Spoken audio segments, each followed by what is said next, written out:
Welcome, ladies and gentlemen, to the Jeff Review Show. Today I'm going to talk about Anderson Paak's follow up to 2014's Venice album, Malibu. First of all, yeah, I'm late to the party.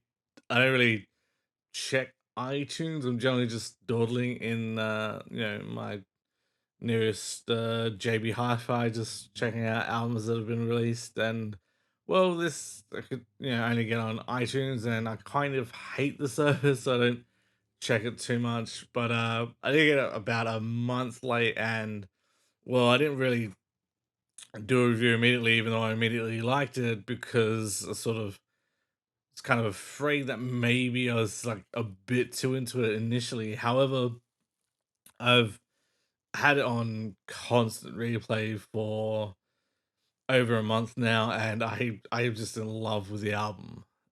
This Malibu has a cohesiveness to it. So a soul, a groove that's just it's not something that you hear all that much of in today's club heavy R&B dance pop abomination sort of thing that's going on and has been going on for a while. It's the shitty dance R&B music. This however is very instrument based. It's very soulful, very very fan fucking tastic drums that just aren't lazy bloody trap beats or whatever. So let's talk about some of the tracks. The first track, The Bird, is a fantastic intro to an album. It is easy, it is lazy and smooth, and it's just so damn relaxed and open. It's a song that's sort of about influences and the influences to Anderson Paak's family and to himself, and it's just a really great opener to an album, and it sets the tone. It very very readily prepares you for the sort of thing you're going to be hearing after it. And this track is followed by Heart Don't Stand a Chance, which is one of my favorites from this album, which is, I mean, to be honest, if I say favorites from this album, I probably mean nearly every track. It's one of those I can't. It's like favorite children. It's just too hard to pick. You really got to have like a really cuntable child to like be like, oh no, that one's terrible. Get rid of that cunt. But this song, this album is so hard to pick like the weakest track. Now, Hard Don't Stand a Chance has words can be hard.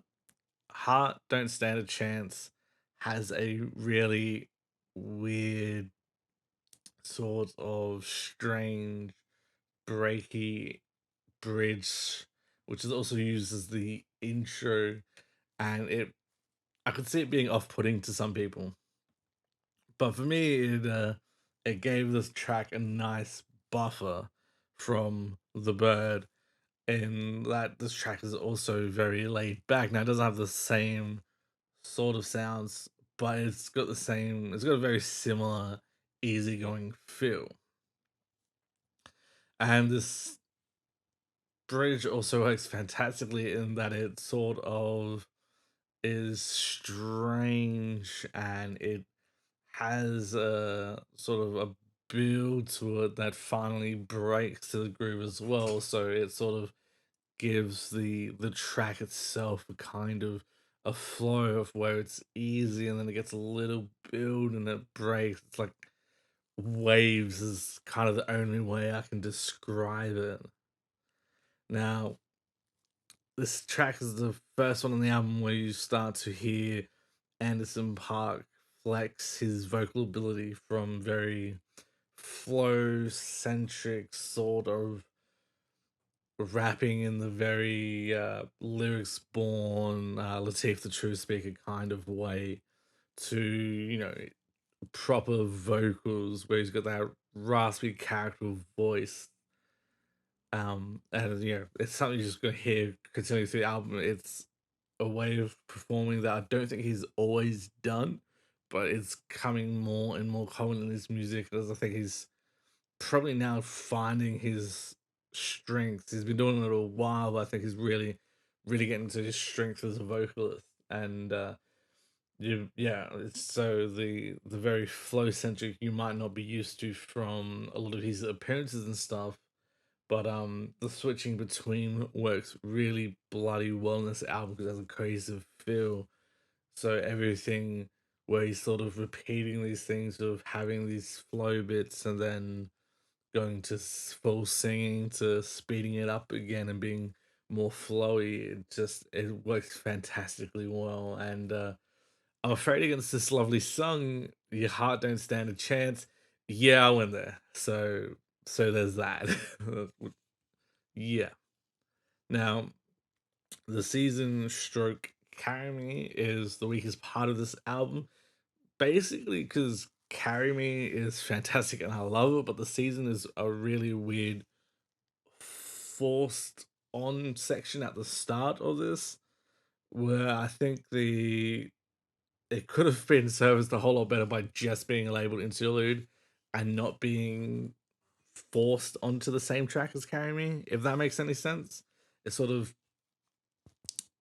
it sort of takes away from Carry. Now the season isn't bad in itself, but having to listen to them as one 5 minute track instead of an interlude and then a track following kind of sucks. Like it could be better.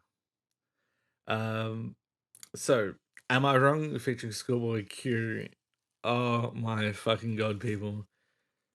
Fuck me, this is fantastic track. It's oh my god, it is like summer beach shit. Like American beachside, just sheer laid back, relaxed laziness. It is phenomenally smooth and has a lovely beat. Like it's so good. The beat is very housey. It has a very chill house, not chill house. What am I trying to think of? Like very lounge house. Actually, yeah, lounge house is probably a better description. Like it's the soft sort of pad, good, good thumping sort of rhythm, good heartbeat rhythm, and then it evolves into more, and it's kind of a great show of good music writing and production that a very laid back and simple beat, which the whole time it's there, you never get bored of it. The track could very easily be a very simple, lounge house with just vocals, and it would be fine. However, they do more with the beat than this. There's some horns that come in with a fantastic groove and rhythm themselves, and Schoolboy breaks up the vocal pacing of Anderson Paak, and I'm not a fan of Schoolboy Q, but the song is just too good for me to penalize it for him being on there. The other side of this is a track called Silicon Valley where it's there's something so bad about the lyrics. There's a childishness to them. They're just sometimes just damn right, just absolutely lame.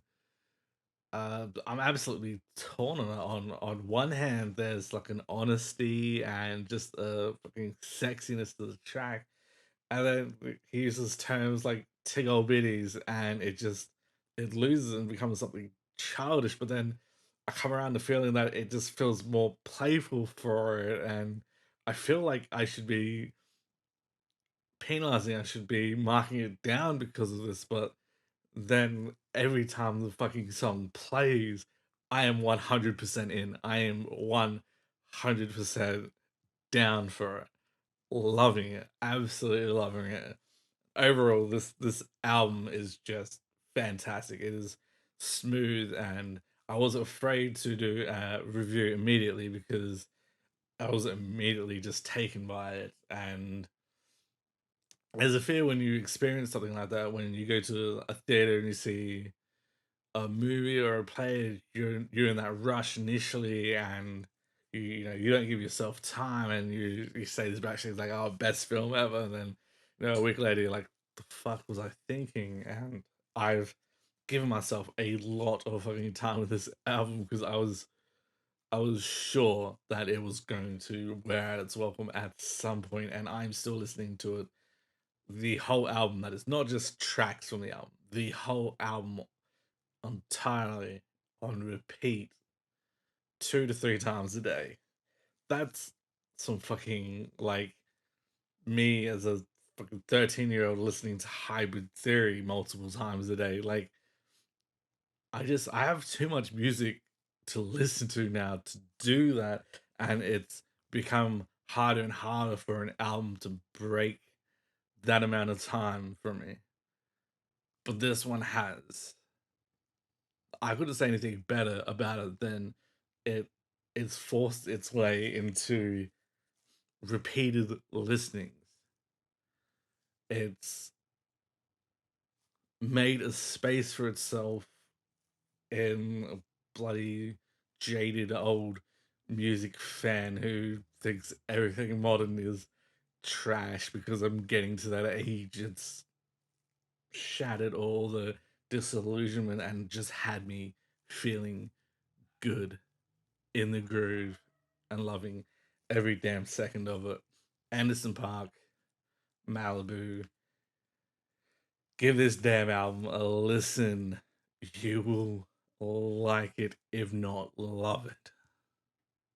Thanks for watching.